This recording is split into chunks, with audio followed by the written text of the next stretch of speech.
los amigos que tengo en el Perú y a cada uno de ustedes.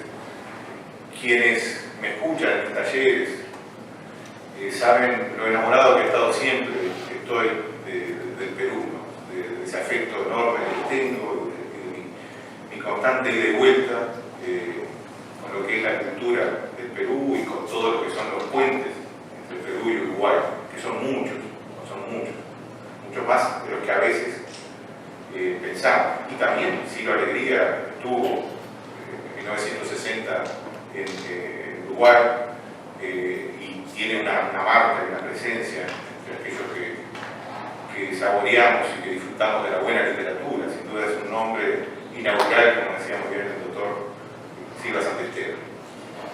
Yo he titulado esta conferencia de Identidad en Continente en Ciro Alegría porque, como voy a intentar explicarlo, creo que el continente precisaba una voz. Y teníamos posturas que venían desde el modernismo, que de pronto eran más un eco de Europa, y teníamos posturas un tanto folcloristas, me refiero a Uruguay, me refiero a todo el continente, ¿no? Escritores que bajaron de la sierra, que traían prendido el ejercicio vital de eso que iban a interpretar en su novela, crearon un nuevo tiempo, ¿no? Desde el lenguaje y desde la experiencia. La primera mitad del siglo XX se caracterizó en lo cultural y en América por una búsqueda de identidad desde el complejo entramado que había quedado luego de diversas emancipaciones de los imperios europeos y de las revoluciones internas del siglo anterior. Más allá de los folclorismos regionales y de las expresiones consecuentes entre zonas del mundo tan distantes para esos tiempos, como resultaban la propia Europa y sus laberintos internos, África y el colonizado continente, América necesitaba un discurso, una teoría para la nueva cultura mestiza. En algunos escritores percibimos tales intenciones, con mayor o menor resultado. Desde Uruguay podemos anotar la propuesta americanista de José Enrique Rodó, con impronta netamente europea, o sea, no hablamos de un lenguaje, sino de un discurso que reivindicaba la necesidad de la presencia americana en el contexto. O la poesía de Juan Ibarburu, con influencias más españolas que francesas, donde sustituía la simbología impuesta por parnasianos y simbolistas por elementos tangibles de sus campos natales. Acá siempre recuerdo el ejemplo de César Vallejo, ¿no? de la sustitución de la simbología, el horno, por el cisne, cómo empezaba a haber una nueva simbología en la literatura. El gran renovador de la literatura hispana, el nicaragüense Rubén Darío, mantuvo de forma predominante un eco francés, al igual que Julio Herrera Rexil. En el Perú asoman varios nombres, pero citaremos a César Vallejo, José María Arguedas y a Ciro Alegría como procesos culminantes en este encuentro de lenguaje auténtico. No se trataba de recoger y retratar el mero paisaje o documento antropológico, y menos de dibujar una postal, sino de exhibir todo lo que el contexto proyectaba en medio de traumáticos cambios. Es interesante anotar que junto a las búsquedas internas, América y Europa vivieron procesos de reelaboración discursiva y política que no los mantuvo alejados. Ese encuentro de ese lenguaje mestizo no está ajeno al ejercicio político e intelectual de Europa, sino por lo contrario, alimentándose mutuamente.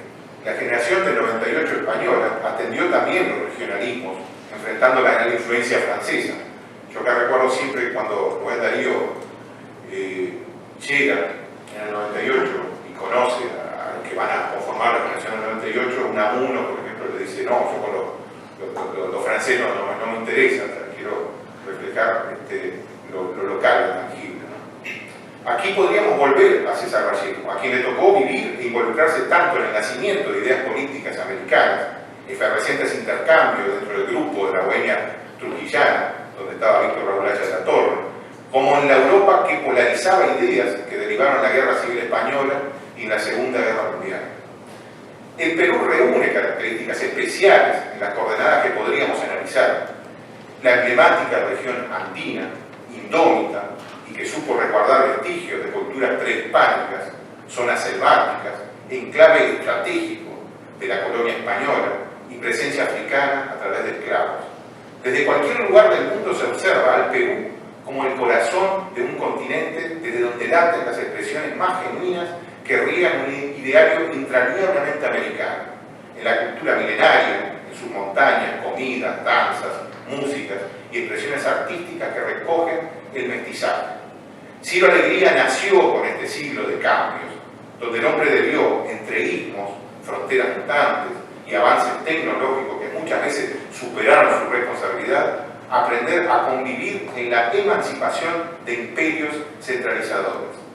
Esta realidad, sin perder la identidad de su norte peruano, fue el signo de su escritura. El indigenismo aprendido desde adentro del paisaje, el ejercicio trascendente, donde puede identificarse realidades ajenas, como ocurre con toda buena literatura. La trascendencia de la literatura sin abandonar el paisaje interno. Hay una máxima que se mal atribuye a Tolstoy, que es aquella de describir tu aldea, de describirás el mundo. En realidad no es de Tolstoy que se la atribuye. Pero que ese sentimiento, como no hay que rehuir, algo que creo que nos enseña Ciro Alegría, no hay que rehuir del lenguaje cercano. No hay que pensar que por hablar desde lo local no nos van a entender desde otro lado. Yo me permito una pequeña anécdota. Justino Zavala Muniz, un dramaturgo uruguayo que fundó la Comedia Nacional, la Escuela de Arte Dramático, inauguró muchos. Margarita Sirgu, quien llevaba todo el trabajo teatral de García Lorca, se exilió en Uruguay. Y en un momento lee un texto, Margarita Sirgu, de Zavala Muniz, que hablaba de un personaje rural, de la compañera del gaucho de la campaña uruguaya, que es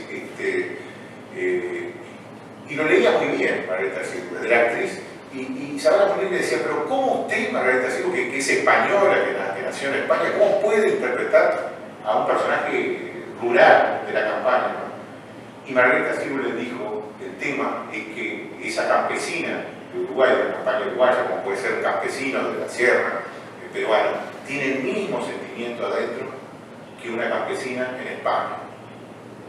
El lenguaje, ahora, nos acercamos mucho más a ese sentimiento universal si no mentimos y si no nos mentimos, o sea, si nos acercamos a realmente cómo uno no puede hablar de algo que no conoce. Entonces, para llegar al entrañable sentimiento tenemos que ser honestos, y cuando lo hacemos logramos atender también el sentimiento de una realidad ajena en lo circunstancial, en lo anecdotario, en lo contextual, pero no en el sentimiento, que es siempre el mismo.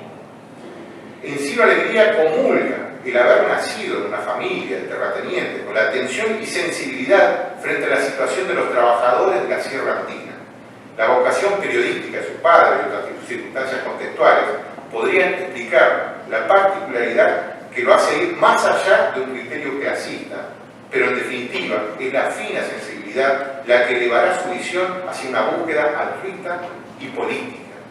La ascendencia indígena que estaba presente en su sangre y las historias de sus paisajes fueron parte de la infancia hasta que la llegada a Trujillo lo puso frente a César Vallejo en el Colegio San Juan, quien haría el mismo ejercicio de desplazar la simbología europea por elementos tangibles y americanos de su Perú, consiguiendo un carácter universal.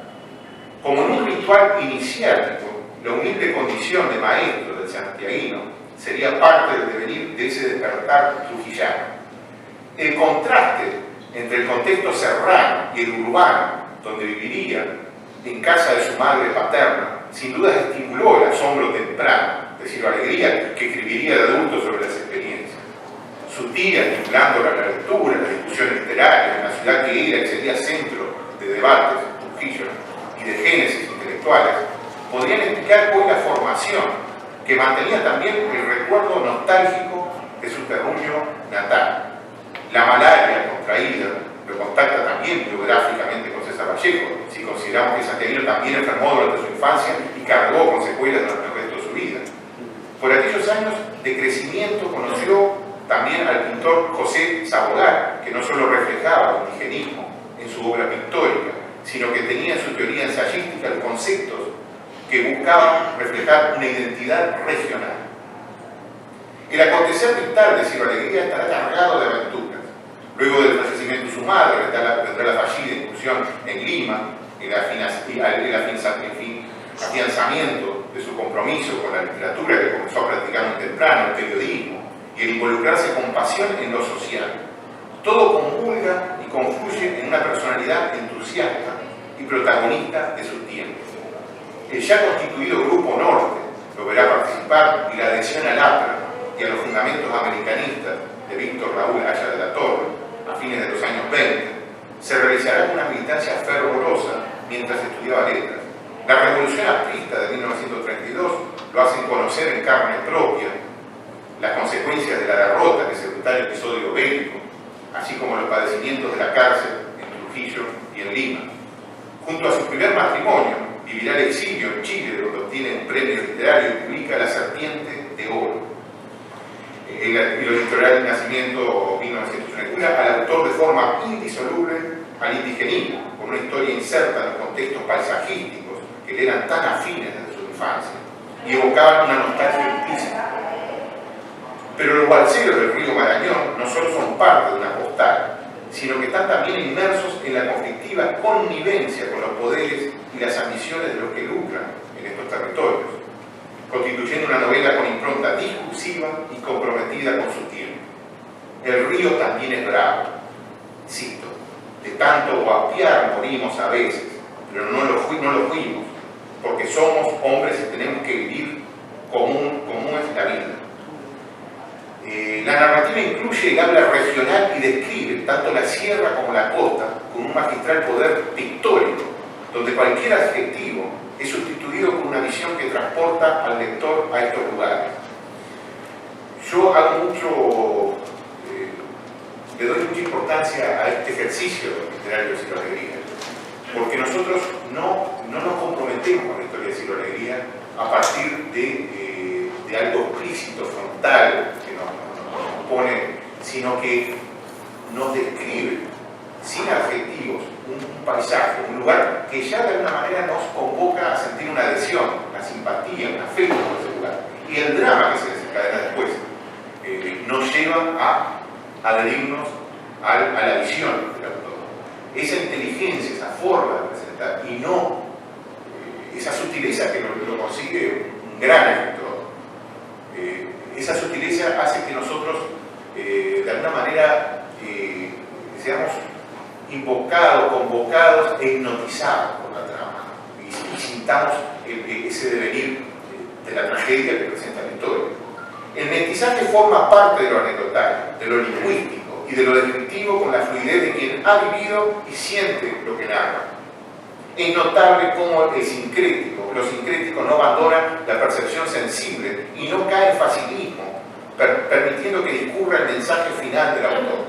Nace con esta novela, tal como lo había anticipado aquella persona en la prisión de Lima, evocado por el tema de Krauss, un narrador pleno, con lenguaje propio y también trascendente, influyente y revolucionario. La recuperación, luego de la embolia cerebral que sufría en aquellos años posteriores a La Serpiente de Oro, nos muestra un Cielo Alegría con la enorme capacidad de superar los obstáculos que le ponía el destino. Y en la recuperación del lenguaje, mermado por el padecimiento, el que nace su segunda novela, la anécdota cuenta que escuchaba ladrar a unos perros durante la convalecencia, y esto le traía recuerdos que generaron la escritura de los perros hambrientos. La novela comienza así. El ladrido monótono y largo, agudo, hasta ser taladrante, triste como un lamento, azotaba el vellón algo de las ovejas conduciendo la manada. Esta, marchando a trote corto, trisca que trisca, el hecho duro, moteaba de blanco la vejosidad gris de la cordillera andina. Era una gran manada, puesto que se componía de 100 pares, sin contar los corderos, porque ha de saberse que tanto la antuca, la pastora, como sus taitas y hermanos contaban por pares. Su aritmética ascendía hasta 100 para volver de allí al principio, y así habían dicho 500 o 700 o 900, pero en realidad jamás necesitaban hablar de cantidades tan fabulosas. Todavía para simplificar aún más el asunto, iban a su auxilio los pares, enraizados en la contabilidad indígena con las inertes raíces de la costumbre. Y después de todo, ¿para qué engrollar? Con tales faenas de los atesoradores, y un pueblo que desconoció la moneda y se atuvo solamente a la simplicidad del trueque, es ilógico que no engendre trascendencia de muchos números. Esto me parece fantástico, ¿no? Porque es lo que citaba anteriormente, o sea, nos volvemos cómplices de la historia, no a través de un discurso, sino que empezamos a entender acá el lenguaje indígena, la costumbre indígena. O sea, estamos hablando, e incluso ya de manera muy hábil, nos está poniendo en una postura. Estamos comprendiendo la forma de contabilidad de los indígenas, y en ese aprender la contabilidad de los indígenas estamos sintiendo una empatía por ese pensar, donde no, a ver, de un lado están los acumuladores, me parece brillante, porque, a ver, los españoles, los colonizadores, aquellos que llegan, cuentan millones, el indígena no precisa, y ya de alguna manera, de forma indirecta, nos está colocando frente a lo que es la ambición. O sea, ¿para qué el hombre precisa contabilizar tanto? ¿Para qué miles de hectáreas? ¿Para qué plantaciones donde no llega la vista? Nos está colocando éticamente, moralmente, del lado del indígena. Estamos comprendiendo la situación del indígena, estamos sintiendo empatía por el indígena. Otra vez los adjetivos son sustituidos por la descripción de un entorno que conduce al lector y lleva, por contraste, al drama. Ciro Alegría siempre hace convincente su historia y propuesta, diría el uruguayo Mario Benedetti. La avaricia de un hacendado sin escrúpulos, la sequía y la hambruna que separa a los perros de la voluntad de sus dueños, la solidaridad como recurso, se construye una gran metáfora que expresa el discurso del escritor. Nada es explícito, pero el lector se encuentra frente al laberinto de la condición humana con sus alturas y sus profundas miserias. Desde el regionalismo y el lenguaje que incluye terminología mestiza o directamente ancestral, el indigenismo se expresa en las letras de Ciro Alegría. La selección del mundo de Sancho y Ajeno, en Chile, luego el premio otorgado en 1941, en el concurso latinoamericano de novela, ¿no? En Estados Unidos, con el posterior éxito de su publicación, será la definitiva y gran consagración de Ciro Alegría con una obra esencial para la literatura latinoamericana. Está en el ideario de toda América, este libro, ¿no? O sea, no hay quien no, incluso es más, hasta la referencia del libro es parte de aquellos que no lo han leído. Eso es cuando algo se logra un nivel de popularidad, de admisión, que va más allá de lo que es excepcional. Fiel a sus paisajes andinos de la Sierra Peruana, el autor lleva al mundo los dramas de la entrañable condición del ser humano en una primitiva dialéctica de la naturaleza y convivencia, enfrentados otra vez a la avaricia y corrupción. Cito: desde donde se encontraba en ese momento podía ver el caserío, sede modesta y fuerte de la comunidad de Rum, dueña de muchas tierras y ganados. El camino bajaba para entrar al fondo, hollada entre dos hileras de pequeñas casas que formaban lo que pomposamente se llamaba Calle Real. Toda esta descripción, cierro cita, los perfectos trazos que incluían el afecto y la descripción de su tierra natal, las complejas problemáticas del ser humano enfrentado, en definitiva, a la naturaleza, que podía brindarle la armonía cuando se despojaba de la ambición, y apostaba a la convivencia y al rico lenguaje que aprendió de niño. Eran ofrecidos a los lectores de diversos países y las fronteras se borraban para instalar a Ciro Alegría como uno de los escritores más importantes de su tiempo. Su narrativa nace del conocimiento de la situación de los peones e indígenas en las haciendas familiares, y podemos percibir la experiencia directa donde la dicotomía entre las clases sociales ocasiona conflictos. El afecto por los campesinos desprotegidos resuma en las páginas a través de la descripción y costumbres locales. El lenguaje reafirma la autenticidad, eso es un rasgo genial, me parece también, que hablamos hoy, cómo el lenguaje reafirma la autenticidad, la veracidad, como parte de la narrativa y sin concesiones a la hora de atender la supuesta incomprensión por parte de lectores lejanos a la geografía que contextualiza el relato. Lo coloquial resulta transgresor, pasa a formar parte de la propuesta en la medida que centralizan los rasgos, las razones de las historias. El sentimiento de humillación, discriminación y confrontación de clases puede ser común a distintas y lejanas zonas del planeta, pero al particularizar y acentuar los detalles de un sitio preciso, la emoción se incrementa, ya que deja de tener un carácter general y podemos ver de cerca la situación con el impacto dramático que esto provoca. Un aspecto revolucionario y nuevo en la desnudez con la cual es exhibida desde el conocimiento directo la situación de los campesinos en la sierra, donde ya no es una mirada burguesa, como había acontecido con alguna literatura anterior de carácter folclórico, sino que por lo contrario se involucra una visión solidaria y atenta a los reclamos de los sectores marginados. Aquí, esta falta de concesión de alguna manera a la formalidad es parte del carácter revolucionario. Aquí el vocabulario tiene una importancia vital, ya que logra alejarse de cualquier artificialidad e invoca a un realismo social que instala el protagonismo del habitante educado en las costumbres andinas. El paisaje y los actores conforman un gran plano que armoniza entre lo entrañable y lo palpable. Y al mismo tiempo nos acercamos a gestos individuales que exaltan los dramas de la convivencia humana. En el prólogo escrito por el propio autor para la 10ª edición del Mundo Sancho y Ajeno, fechado el 4 de noviembre de 1948 en Nueva York, Ciro Alegría nos cuenta dentro del balbucio la idea de su emblemática novela. Y cito: allá en el año 1938, residiendo en Chile, escribía mi novela Los perros hambrientos y estaba por titular uno de los capítulos, El Mundo Sancho y Ajeno, cuando se me ocurrió que había una nueva novela allí. En ese momento me azotó una intensa ráfaga de ideas y recuerdos, sino con todos los detalles y su completa estructura. Panorámicamente vi el libro casi tal como está hoy. Cada escritor tiene sus propias exigencias espirituales y una de las mías es encontrar el título adecuado. Es una suerte de punto de referencia, lugar de encuentro. Los años que siguieron me habían de servir para volver con el pensamiento sobre aquel hito y acumular material en torno. Cuando los amigos me hacían la consabida pregunta si tenía un nuevo libro listo, yo les respondía: tengo, lo único que me falta escribir. Me parecía un chiste y no lo era. Aquí, cierro cita, aquí podemos anotar la continuidad vital, donde está presente el paisaje humano del campesinado y una clara visión de denuncia.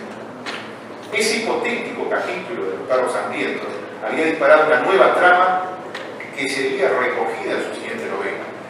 Lo consecuente de decirlo en este caso, estamos hablando de que ese hipotético capítulo ya le había disparado en una novela, o sea que no era, como diría Picasso, no era una búsqueda sino un encuentro constante. Más adelante, en el mismo prólogo, se desentraña lo medular de las historias que asoman en su narrativa, en este caso referido a la novela prologada, pero que en su caso puede extenderse a todo lo que publicó Alegría. Abro cita: nací en una hacienda, crecí en otra, ambas pertenecientes a la provincia de Huamachuco, en los Andes del norte del Perú, y desde niño hube de andar largos caminos para ir a la escuela y al colegio, situados en la ciudad andina de Cajabamba, en la costeña de Trujillo. Así me llené los ojos del panorama y conocí al pueblo de mi patria. Mujeres de la raza milenaria me acunaron en sus brazos y ayudaron a andar. Con niños indios jugué de pequeño, siendo mayor alterné con peones indios y cholos en las faenas agrarias y los rodeos. En brazos de una muchacha trigueña me alboreó el amor como una amanecida quechua, y en la áspera tierra de surcos abiertos bajo mis pies y retadoras montañas alzadas frente a mí, aprendí la afirmativa ley del hombre andino.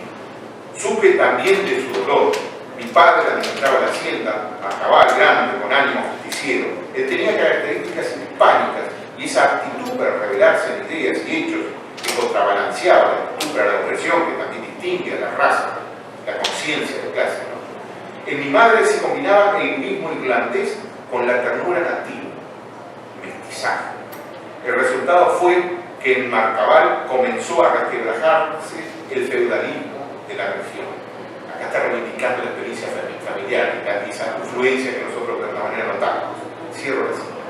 Es interesante, de acuerdo a este prólogo, la reivindicación de una posible armonía entre los sectores que conforman el hábitat andino, separados por circunstancias históricas, étnicas y de costumbre, pero con la eventualidad, el respeto, la comprensión y la admiración. Como también ocurre con Arguedas y otros autores indigenistas, no se trata de saltar la condición del indígena exento de una coexistencia.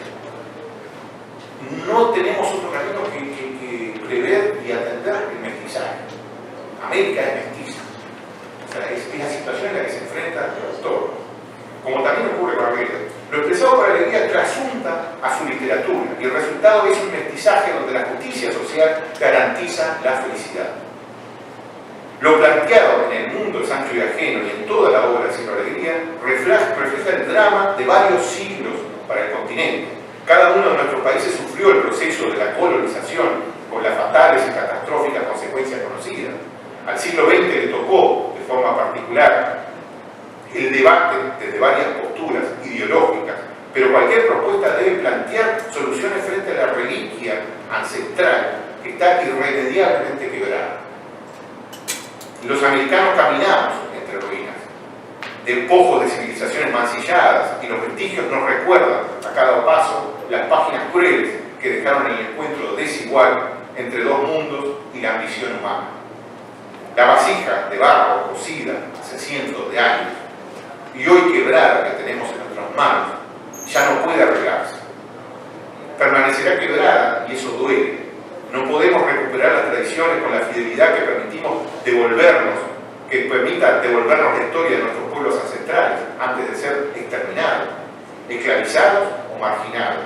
El camino entonces es el de la memoria y el aprendizaje de lo que nos puede aportar la cultura indígena en su eco de tradiciones y costumbres sobrevivientes. Pero el presente es mestizo y cualquier visión intelectual que atienda a esta problemática será sincrética. Es entonces cuando el aspecto discursivo de Cielo Alegría toma una importancia singular. Debemos atender lo indígena no solo desde una postura maravillada por la importancia histórica, sino como una situación actual para remediarlo. Tan vigente la primera mitad del siglo XX, cuando la obra, siglo XX, como en este comienzo del siglo XXI. Los caminos y propuestas de las últimas décadas, acá, que yo felicito la idea de este congreso, ¿verdad? De la manera que nosotros revisamos la obra de Cielo Alegría, estamos revisando la situación del siglo XXI también. O sea, cuando una obra se hace universal, de alguna manera es aplicable a todas las épocas. Los caminos y propuestas de las últimas décadas muchas veces han seguido avasallando la cultura indígena al servicio de teoría o propuestas políticas de carácter sectario, lo cual tampoco resulta un auxilio para estos sectores. Es muy importante analizar que la obra de Cielo Alegría se sumerge en la psicología y costumbres del campesinado indígena y andino sin inducirnos de una teoría burguesa, sino desde la empatía establecida luego de un profundo conocimiento. Pasamos las páginas y nos sentimos parte de esa Sierra Norte. Trabajamos con el campesino, comemos sus comidas, nos alegramos o nos ponemos nostálgicos con su música y sufrimos las adversidades que se les presentan. En ese altar mancomunado que nos permite la literatura, somos absorbidos por el drama que se desencadena y nuestro conocimiento adquirido desde la voz del autor nos otorga la facultad de afiliarnos a una opinión reivindicativa. El mensaje total de este planteo es muy valioso e inteligente en esa mitad del siglo en el cual fue publicado El mundo Sancho y ajeno, y donde el arte refleja con máximas concluyentes las ideologías. La literatura de Cielo Alegría encuentra la identidad americana desde el testimonio directo y en un primer plano que capta los aspectos más auténticos de los sectores marginados que preservan la historia profunda. Es bueno repasar desde la sensible conducción, que significa una magnífica escritura, las huellas de nuestro suelo, más allá de interpretaciones de aspectos turísticos, del proselitismo político o de una postal.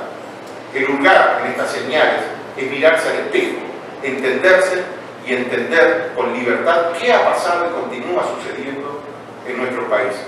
Luego del enorme éxito del mundo Sancho y ajeno, siguieron para Cielo Alegría la estadía en Estados Unidos, en Puerto Rico, el divorcio con su primera esposa, la estadía en Cuba, el casamiento con Dora Barón, y el retorno al Perú en la segunda mitad de la década del 50. Una agenda cargada de actividades, el afecto de sus hijos, padecimientos diversos de salud que no menguaron su hábito de fumador, y constante inquietud política que lo llevaría a adherirse a la popular. Perteneciente a un siglo que debatió ideologías en la búsqueda intelectual de respuestas que ordenaran el mundo mientras sucedían cambios dramáticos en lo filosófico, institucional y tecnológico. Inquieto y presente en las páginas de su tiempo, se convirtió en un referente ineludible. Su obra ofrece el reflejo de toda América, desde ese corazón de la sierra, probó que para ser universal, más importante que la búsqueda comunicacional como objetivo, es hablar desde la honestidad de un lenguaje propio que terminará expresando el sentir entrañable de todo habitante de cualquier parte del planeta. De César Vallejo, que yo conocí. Cito: me fue difícil conciliar el sueño en medio de la inquietud que se apoderaba de un niño que irá a la escuela por primera vez pensando que mi profesor, según decía, era poeta y a quien el severo anciano había llamado loco, cuando no idiota. Lo que escuchaba sobre César Vallejo. Mi compañero de viaje, que era también estudiante del mismo colegio, me llevó hasta el local. La sutileza y la alegría, permítanme esta anotación. Por aquí no entran ustedes, me dijo, al llegar a una gran puerta sobre la cual se leía la inscripción Dios y la patria. Esta puerta es para nosotros, lo de la sección médica. Vamos por allá. ¿Dónde va a ser el encuentro entre Vallejo y Ciro Alegría? Caminamos hasta la esquina y volteando se abrió a media cuadra la puerta que usaban los profesores